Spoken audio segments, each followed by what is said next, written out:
Hello guys అందరికీ November 5లో అయితే మా బాబు బర్త్డే అనమాట. బర్త్డే అయితే ఫైనల్గా వచ్చేసింది. బాబు అయితే చాలా హ్యాపీగా ఉన్నాడు. వాడికైతే తెలుసు ఎప్పుడో అని ఎదురు చూస్తూ ఉన్నాడు అనమాట. అందుకే పొద్దున్న లేచి ఇద్దరికైతే స్నానం చేయించి గుడికి అయితే పంపించాను. గుడి నుండి వచ్చిన తర్వాత ఇద్దరైతే స్కూల్కి వెళ్ళి రెడీ అయిపోయారు. బాబు అయితే సివిల్ డ్రెస్లో వేసుకున్నాడు. ఎందుకంటే బర్త్డే కాబట్టి చాక్లెట్స్ అన్నీ కూడా తీసుకొని వెళ్తూ ఉన్నాడు అనమాట. మా ఇంటి నుండి కొంచెం దూరంగా బస్సు అయితే వస్తుంది రోడ్డు ప్రాబ్లం వల్ల. సో అక్కడ వరకు అయితే దిగబడదామని అయితే వెళ్ళాను. నేనైతే ఈరోజు హాలిడే తీసుకున్నాను అనమాట. ఎందుకంటే వాళ్ళు వస్తారు కదా, ఇంక ఈరోజు కూడా అన్నీ రెడీ చేయాలి, అన్నీ చేయాలని.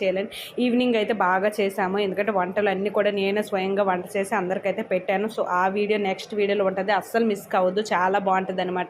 చాలా డిఫరెంట్ టైప్స్ ఆఫ్ వంటలు అయితే వండాను. ఇంకా పిల్లలందరూ కూడా వచ్చి హ్యాపీగా తినేసి అయితే వెళ్ళారు. చాలా హ్యాపీ అనిపించింది బయట నుండి తెచ్చిన కంటే. ఇలా ఇంట్లో అన్నీ చేసి పెట్టడం వల్ల చాలా మంచిది కదా. ఇంకా ఏం వంటలు వండాను, ఎలా అయింది అసలు బర్త్డే అనేది నెక్స్ట్ వీడియోలో ఉంటుంది, మిస్ కాకుండా చూడండి. వీడియో నచ్చినట్టయితే like, share and subscribe to my channel. Thank you. Bye bye. మా బాబుకి అందరు కూడా విష్